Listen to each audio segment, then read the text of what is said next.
The question for today's episode in Top Quora Stories is, what is the scariest thing that has ever happened to you? El Hayes, age tippy, activist, master gardener cannabis advocate, says. It was 1977. I had taken time off work to have a baby and stay home with her. But I still needed an income, so my mother had hired my younger sister and me to do the dirty, back-breaking work in her shop while she took care of her first infant granddaughter. My sister and I were working at our mom's antique store one summer day. Mom had just gotten a truckload of European oak furniture that needed to be cleaned and polished, have the handles screwed on and so forth. A nice-looking young man came into the store and started talking to my sister, who was 17 at the time. He introduced himself as Ted Smith, and we laughed and said we must be related as Mom's maiden name was Smith also. He chatted both of us up, but focused on Sis for the most part. He purchased an armoire, but said he'd have to go get his truck, since at the moment he was driving his VW Bug, an old VW Bug. He then asked my sister and me if we wanted to go out to dinner that night with him. We were sweaty and dirty from work, I had a baby to care for, and Sis already had a boyfriend, so we said thanks, but no thanks, Ted. He asked me to ride with him to get his truck so he could drop his Bug off at the auto shop for repairs, but by that point I had to get home to my infant right away. Because I was still nursing her and I thought my breasts were going to begin leaking at any minute. However, he wouldn't give up trying to get one or both of us away from the shop. He said he could come back about 10 o'clock that evening for his armoire and asked whether one or both of us be there. We replied, no, we close the shop at 6, and we both have places to be tonight. He was persistent. How about tomorrow night? No, we close at 6 o'clock, except on Saturdays, when we close at 4 o'clock. He asked whether one of us could meet him early in the morning, like at 5:30 a.m., but neither of us wanted to. He was getting to be a bit creepy and Sis and I were eye-rolling at each other. Eventually, he said he was sorry but he couldn't buy the armoire if we couldn't be flexible. We hated to give up the sale, but after he had been there for 2 hours, we thought he was just looking and taking up our time. We still had a lot of work to do on the furniture that had just arrived in the shop. Finally, we just wanted to finish our work and go home. At 6 p.m., as we were leaving, his VW Bug was parked outside and he asked us whether we wanted to go for coffee. He especially wanted my sister to go. We said, thanks, Dad, but no thanks. Like we said earlier, we had plans, but he continued to be insistent.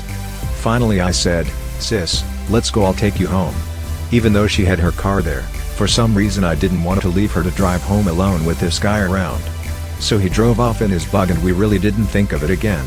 Until the next year, when this picture appeared in the paper. Ted Bundy.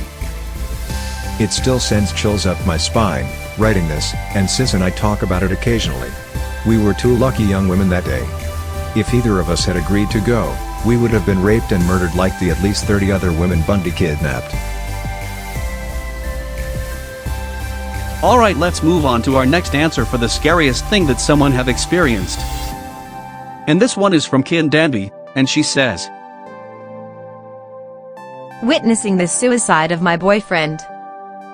Scary and very traumatizing. I broke up with him and told him he would have make plans to leave my house. I was going about my day and he was laying in my bed. I asked my teenage daughter to go to the store to get something for me and I called his mother from my kitchen phone, still had a house phone at that time, and told her that we were breaking up and that I asked him to leave. He didn't know where he was going to go. All his family lived in another state, almost 18 hours away. He was very depressed and felt all alone. While on the phone with his mother, he came and stood in front of me and pulled the phone jack out of the wall and put the gun to his head and pulled the trigger. It didn't go off. I was pleading with him to give me the gun and even tried to grab it from him. My daughter walked in the door and I screamed to her to call for help, that he had a gun. He pulled the trigger again and this time it went off. He shot himself in the right temple and the bullet exited the left temple. My daughter came running from the bedroom saying all the phones had been disabled and I cried to her to go next door for help as I said a prayer with him. Paramedics came as I was doing mouth-to-mouth and CPR and they told me it was no use. I begged them to save him, not understanding at the time that he couldn't be saved. I later found a note in my bedroom that simply said, "I'm sorry, I love you." I have only spoken about this to people that are very close to me. Most people that I have met in the last 15 years know nothing about this, and this is the first time I have ever said anything publicly. But this platform feels safe because I don't know any of you.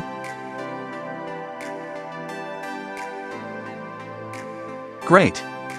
Let's move to our answer number 3. And this one is from Leontine Breek.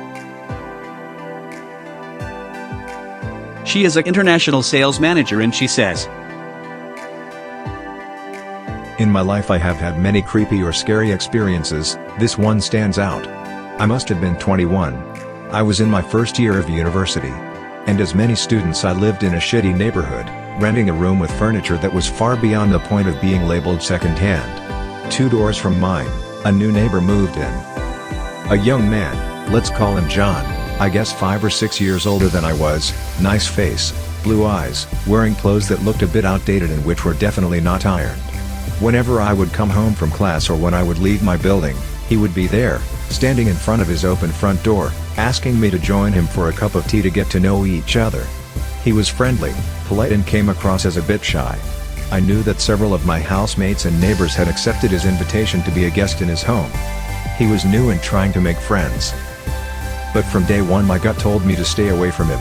I never accepted his invitation. I always had an excuse like sorry, I have a test tomorrow or I really need to finish a paper. It is due tomorrow. I hated myself for being so cold to this new guy. He just wanted to be nice, to get to know people in the street, right? That is what I told myself. So I promised myself that the next time that he would invite me, I would accept. 'Cause everyone needs a fair chance, right? So the next day, after coming home from class, he is there standing outside in front of his house as always and he says, "Come on, have a cup of tea with me. We are neighbors." And I smiled and said, "Yes, you are right." He grinned from ear to ear, his eyes were bright and I could see that they were the most beautiful blue eyes with the sunlight shining through. The first thing I noticed when I went inside were the cats. 2 very hairy cats leaving hair all over the place. His house was a studio with a simple kitchen, opposite of the kitchen a sofa with a side table. Really nothing more, but at that time everyone I knew was poor, so this interior did not differ from what I knew. When I sat on the sofa I saw his bed on the left.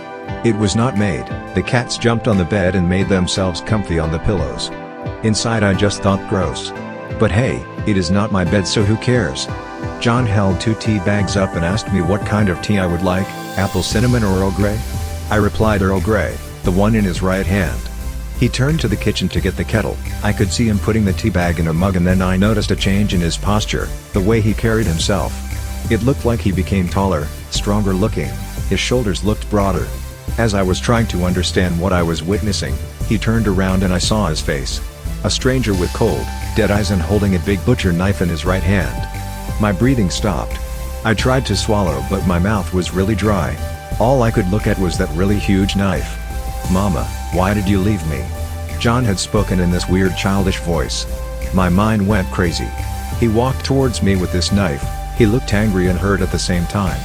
He fell down on his knees in front of me and laid his head in my lap. My hands were on the sofa, not sure what to do. "Mama is here, don't you worry, baby." And while I spoke I started to go through his hair. "Why don't you put that knife away, baby?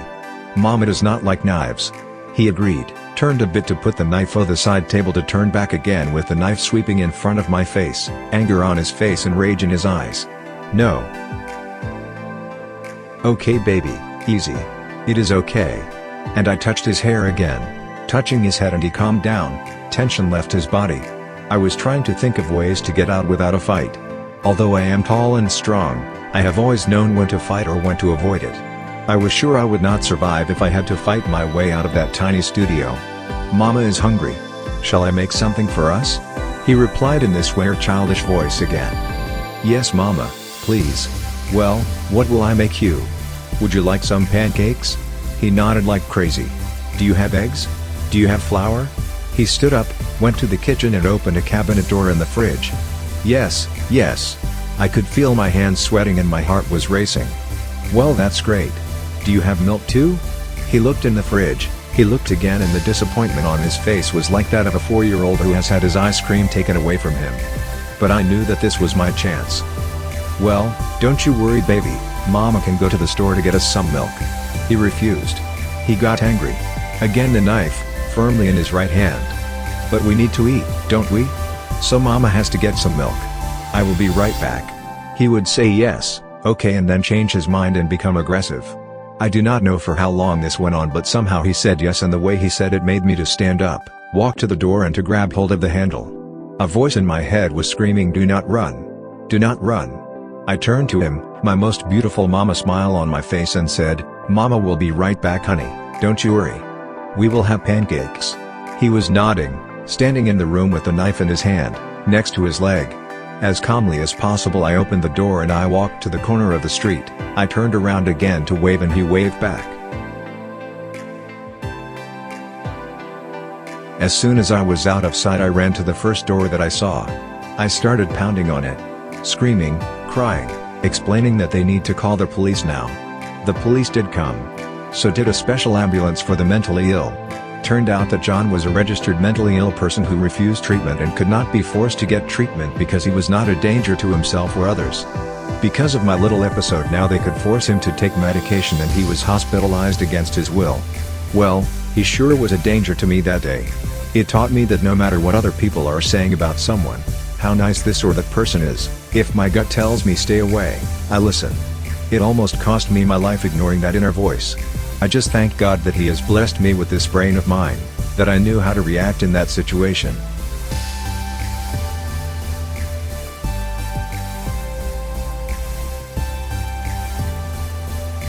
We have our next answer from Anonymous, and it goes like,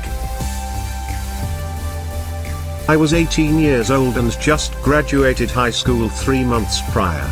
I was married. I eloped my senior year of high school.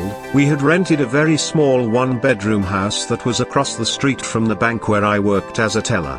We hadn't lived there very long, maybe a month or so. We were young and barely making ends meet, so there were not a lot of decorations, pictures, etc. I was always a very trusting person.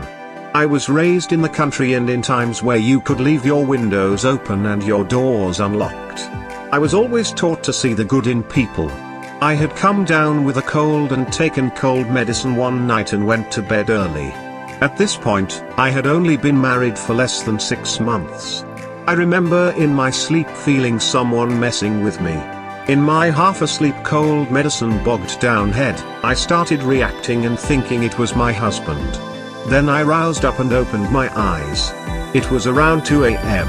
I looked over at my husband kinda laughing and said, "What are you doing?" Only he was sound asleep facing the other direction. Puzzled, I looked forward. There at the foot of my bed, with the street light shining in my window, crouched a grey-haired man. He was looking straight at me. It was then I noticed the weird smell. Alcohol and food mixed together. It registered something was very wrong. Out of natural reaction, I screamed. When I screamed, my husband jumped up facing me. At almost the exact same moment, the man jumped up and ran out of the bedroom door. The bedroom door was located right beside the head of the bed on my husband's side of the bed. Since he jumped up looking at me, he did not see the man run out. He asked me what was wrong, but I was so scattered nothing coming out of my mouth made any sense. He kept saying it was okay and I just had a bad dream and everything was just fine. I can't describe the panic I felt inside. I refused to lay back down. I got up from the bed and walked into the next room, living room, and my husband followed me. Once we entered the living room, it was all becoming reality. The front door to the house was propped open with a brick. The rocking chair we had was moved out of the way of the doorway to the bedroom. My assumption is he was making sure he had a clear shot of the house. Laid all over the floor was the contents of my purse. Only a few dollars was missing, my social security card, a change purse, and a photo. Seeing as how we were young and broke, we didn't have a home phone. Cell phones were not a thing at this time. We were trying to get pants and shoes on to go call the cops when we heard a car door shut. I started screaming, "Oh my God, he is going to steal our car." My husband went to the door to see a female officer walking towards our house. I immediately starting rambling how there was a man, He was in my house, he messed with me, he touched me and I needed help. I know I looked like a crazy person who was babbling nonsense. The officer calmed me down and asked me to tell her what happened. I repeated myself. She asked if I knew what he looked like and if I could identify him. I said yes. To this day, that man's face and hair haunt my thoughts. It is permanently in my brain. She then went on to explain that she was making rounds and found a man running across the road suspiciously. She stopped him and was taking him for public intoxication. When he got into the back seat, he was trying to stuff my change purse inside his pocket. She took it and reverse searched my social security number to find that I lived just a road over from where this man was picked up. Divine intervention. The man claimed I was a friend of his and he had left my house not long ago from hanging out. My house was fingerprinted and pictures taken, diagrams drawn. They tested his hands and fingernails for my DNA. I had to go to court and testify. I found out I was pregnant just weeks later. I had constant nightmares and became very jumpy. The stress from everything threatened my baby, so we agreed to accept a plea bargain. Aggravated sexual assault and battery among some other charges for breaking and entering and theft of property. I found out he was living in a camper that was parked in front of the bank where I worked. That month I was the teller assigned to drive through. I was facing his camper daily. I walked to and from work because it was just across the street and took more effort to drive. Plus we only had one car. They also found other items from my house inside his camper upon searching it. That confirmed he had been in my house before. He actually saw my husband in the bed next to me and walked around him to my side of the bed. He was on a mission. I finally got through court, he was sentenced and I tried to move on. About 4 to 5 years later, I received a phone call from the police department a city over. There was a new law passed and every prisoner that was imprisoned for a sexual-related offense had to submit their DNA. There as a hit. The same man who broke into my home had hit on a series of high-profile rape cases in the next city over. They were brutal. No one ever saw him.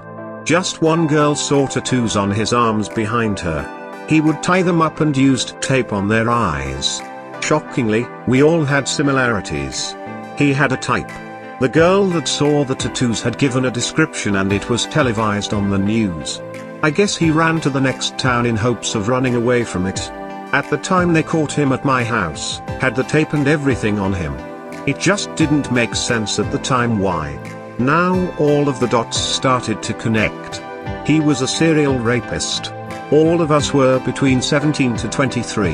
This man was almost 60. Then, all those years later, I realized, had I been home alone, had he broken in during my lunch break when I was alone, it would have been so much worse. I didn't have to deal with some of the same horrible things the other girls did. But it still really messed me up. It caused my marriage problems because I didn't feel protected. I have PTSD. But, I am a very lucky lady. God was really watching out for me and I am thankful it was not worse than it was.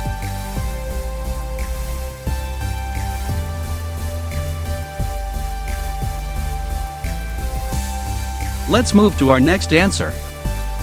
Deborah Hull, Controller, 2014 present, says, I went on a date with a guy I was set up with by a co-worker. He said he needed to stop by his apartment to change as he had been at work. So I went with him and after we got inside his apartment he tried to kiss and fondle me.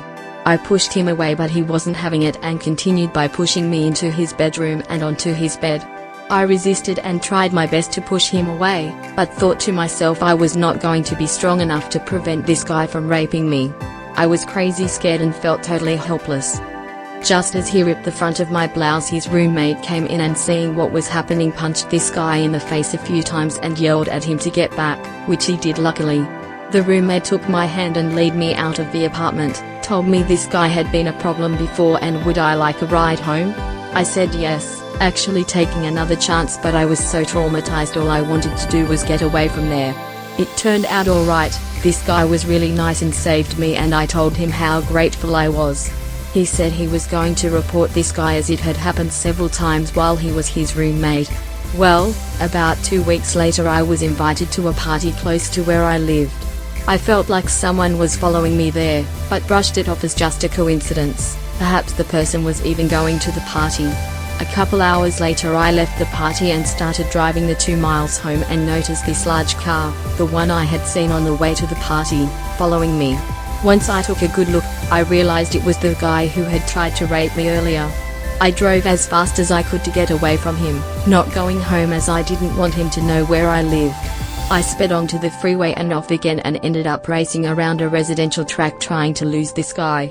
Finally a police car puts on his siren and the guy speeds off. The police pull me over and I'm shaking like a leaf asking why they didn't pursue the guy chasing me. They said they wanted to make sure I was okay, but I was pretty mad they didn't try to nail this guy.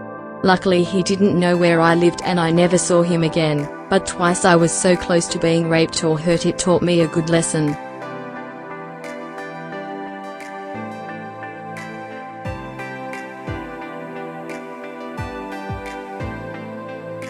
Let's move on to our last answer for today's episode.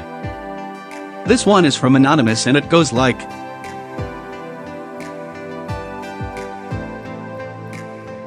I have to go anonymous for this because I am a male and somehow the place I live in doesn't accept that bad things can be done to men too. About a decade back I went to visit my loving and caring uncle's place. Everything was going on merrily and normally until my uncle and aunt had to leave to go to the supermarket and left me with their 2 sons. Now both of them had always been good to me as both were quite a bit older than me. Now I was only about 10 and I did not know much about what was right and what was not. Only thing I was taught was to trust your family the most. They asked me whether I wanted to play a fun game with them. Being a naive and trusting kid I said yes, as that would be awesome. To them playing a game meant taking out their sexual frustration on me just because I was younger than them.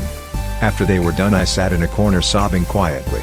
I wasn't saying anything to them but they brandished an iron rod from somewhere and told me not to tell anyone or that would be the end for me. Even that day when I was cleaning myself I developed a feeling of hate for myself. I felt like I caused it and it wasn't alright. It was about a family's respect, so I remained quiet and kept on facing hell whenever my uncle and aunt left me with them. After it happened a few times I was made aware of the fact that my aunt knew and she was the one who encouraged them to do it. I stopped studying. My grades have never been the same since. I was an A grade student and since that first day I became a C grade student.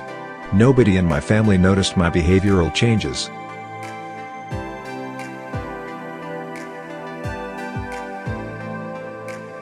Even when I told my mother 3 years ago after I tried to kill myself, her answer was, "Boys cannot get raped." This has been the most scaring and scarring experience of my life.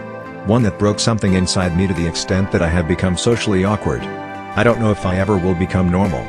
Worst part is nobody in my family believed me because those 2 bastards have good reputation in the family. I wrote this so just maybe others who have stayed silent over the years can talk too. Our society needs to start accepting that when a child is explored, their gender isn't what is looked at. It breaks the children on the inside. Apart from my girlfriend, nobody even in the family believed me. If your child tells you he has been assaulted, then trust me, do take him seriously. well guys, that's all for this episode of Real Scary Stories to listen to. Which one did you like the most? Fire up in the comments below.